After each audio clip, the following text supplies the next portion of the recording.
Hello and welcome to the Stool Pigeons. I'm Harrison Davenport. And I'm Jack Jameswood. Jack, I believe you have a story for us today. Yes, I do. This one, it comes from r/cheating stories, and the title is The Worst Vacation and the Worst Cheating Experience. My name is Brad, not my real name. I've wanted to share this story for a long time now that I'm in a long-term relationship and I've fully gotten over it. I hope this will help those struggling with mental health or who are struggling with psychological trauma that comes from rejection and cheating from a partner. This happened in 2006. It was my first year in college. I felt isolated and alone and struggled with severe depression. The college I went to had 3 semesters rather than the standard 2. We had a long Christmas break that went from Thanksgiving to the middle of January. When I went home for break, I met a girl through one of my close female friends.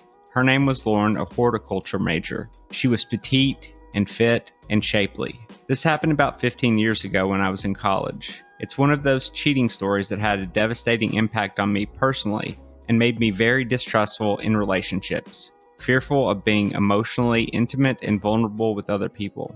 To begin with, my first year of college was a roller coaster. Very wild swings, wild fluctuations, and highs and lows in my emotional state. When I went home for Christmas break, I met a girl from my hometown, or I should say, not far from my hometown. I knew her through friends and acquaintances. She was very attractive and interesting. She used to be a long-distance runner and had a great body. She was fun to be around. She was in a long-term relationship at the time with a guy named Adam. During the break, everyone hung out at 1 or 2 people's houses, the party houses, places where the door was always unlocked, where people went in and out and kind of dabbled in psychoactive substances. On New Year's, before she left for a semester to go study in Hawaii, we had sex. I had only recently learned through one of my female friends that Lauren was into me. I was surprised. She was a little bit older, but very attractive, the girl that everyone wants to sleep with. So that night when we had sex, it was amazing. The next week, she went to Hawaii, and I drove 7 hours back to my college not far from Chicago. The next semester was rough. My substance use issues were out of control. I thought by ignoring it, it would go away. Even though I did fairly well in school, I wasn't happy. I had few friends or people to talk to. But one thing I did enjoy was talking to Lauren. There were probably signs from the beginning that I was more into her than she was into me. But like my personal addictions, my natural impulse was to ignore them. I didn't know where the relationship was headed, but I took it as a good sign she invited me to Hawaii during spring break. For several months, we talked on the phone. It helped me get through a rough semester. When spring break came, I was mentally and physically exhausted. I took too many hours, overextended myself, and realized only after the fact that I shouldn't have gone on this trip. Because of my fear of flying, I took a combination of Klonopin, Xanax, and Ambien. I might as well have been anesthetized. From the 3 connecting flights, 10 hours in the air, I remembered the initial departure from Chicago to Dallas-Fort Worth because an older Asian gentleman commented after the flight, "Wow, I've never seen anyone sleep like that in a plane." I thought you'd be surprised what a reckless lifestyle can do when you don't care about your health. But instead, I politely nodded my head about the only thing I was capable of anyway. By the time I arrived in Dallas-Fort Worth, I was about as crisp as someone that had just left a dentist office after having their wisdom teeth removed. In my memory, the airport, which I know for sure was in Texas, had a shuttle system that at the time seemed impossible to decipher.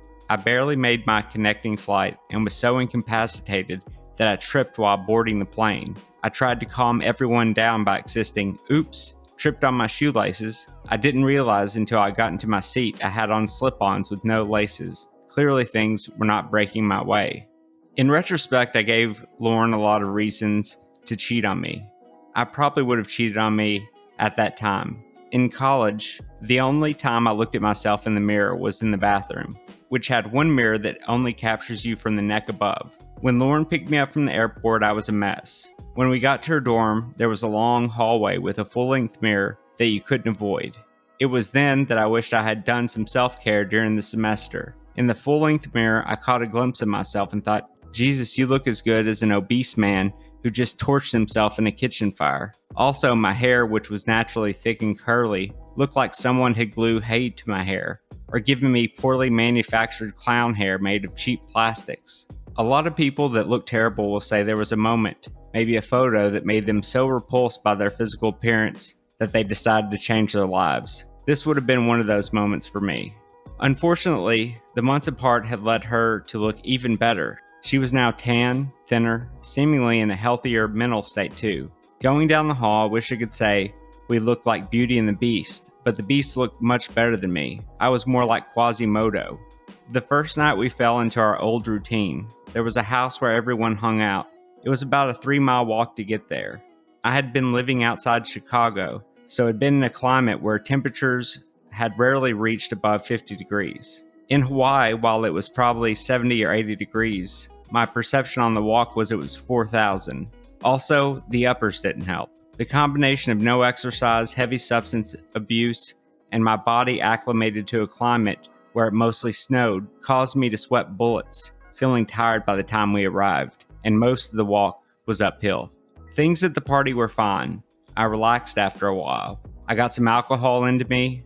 I was also pretty decent at talking and coming across as fun, or at least vaguely interesting. When we got back to her dorm, I realized that her mattress was a twin. The wall unit in her dorm mimicked air conditioning, but just performed none of its functions. I made my move on her the first night and got rejected. She said something about her period, although this would later turn out to be a lie.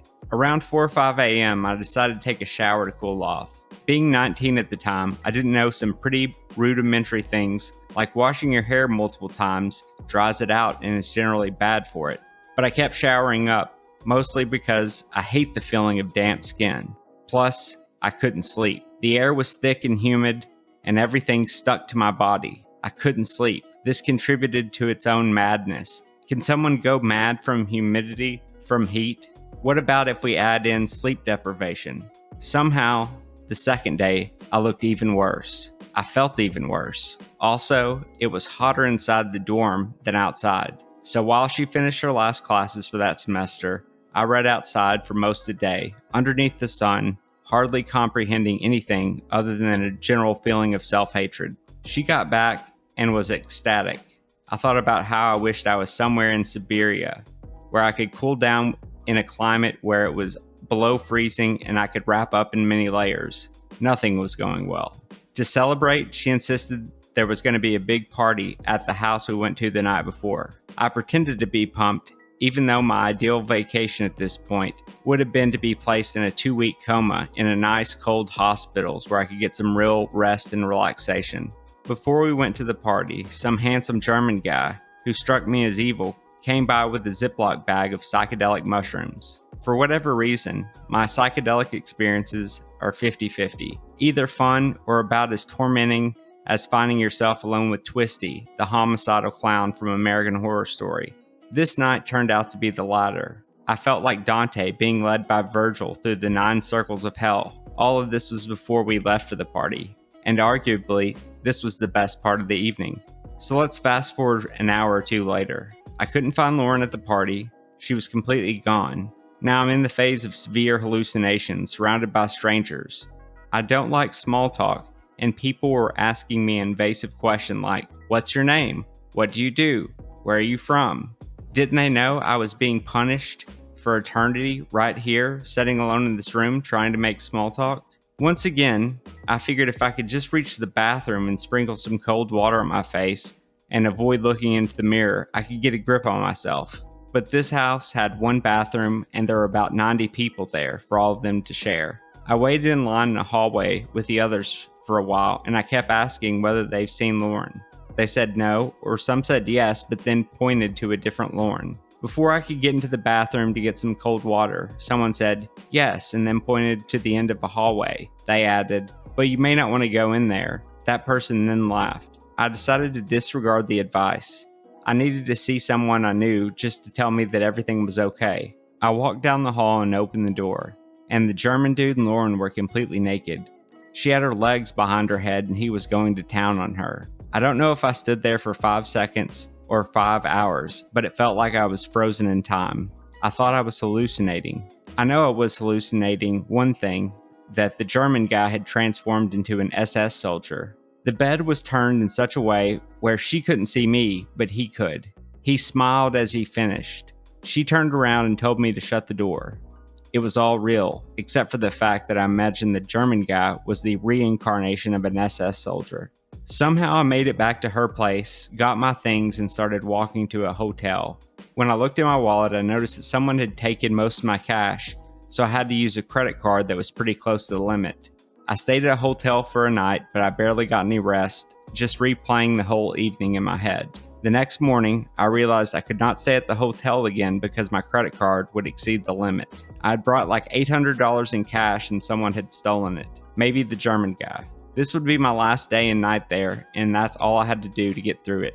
I was famished. I sat on the beach. I found a chair. I walked to a place to get pizza. I thought if I could just get some food in me, things would turn around. I ate the first slice and did feel a little bit better. Nearby, there were people playing volleyball on the beach. One of them struck the ball and it landed directly on top of the pizza, knocking it out of my lap and into the sand. I tried to save a slice or two, but the sand was too overwhelming. The rest of the day and night, I slept on the beach, and I hate the beach. My phone was dead, and I wish I was at that point. I did eventually get home, but that was by far the worst series of days in my entire life. The psychedelic experience somehow seared itself into my brain, my very being. It took years to get over this experience. Now it just seems like a series of absurd and terrible events that happened to someone else. Maybe someone will find some deeper truth in this and help them get through some of their worst experiences. And remember, your worst experiences don't define who you are. So, Harrison, what did you think about that story? Pretty interesting. Yeah, it was. That guy was really down on his luck. I assume that he never spoke to that girl again, but I guess we don't really know. Yeah, I was kind of hoping that the volleyball players would at least, maybe recoup him for the pizza cost, but I guess not. I guess he ate sand pizza. Well, I think that's one of the dangers of eating pizza on a beach in Hawaii, is you always run the risk of it getting hit off of your lap. Apparently, Brad didn't have really anywhere else to go because things had not gone very well from him up to that point. He didn't really have any money or credit cards, so he was just sitting on the beach. Yeah, it sounds like this was just a terrible chapter. But so this girl was cheating on him just at this party. Like there was 90 people there and she somehow finds a not locked room, I guess an open room to hook up with this person. Doesn't even bother to lock the door. This story kind of reminds me of if Hunter S. Thompson had taken time to reflect on his life and thought, maybe Fear and Loathing in Las Vegas was actually a bad thing that I should grow from. It seems like Brad has moved on from this and has grown from the experience and kind of just sees it as, something that happened to him. And I'm glad to hear that he's moved on. Yeah, I agree. Well, do you want to go ahead and get out of here? Yeah, that sounds good. Well, we hope you like this. And Harrison, do you have any announcements? Yes, we have a new episode posted on the Patreon, and we'll be releasing a few episodes this week as well.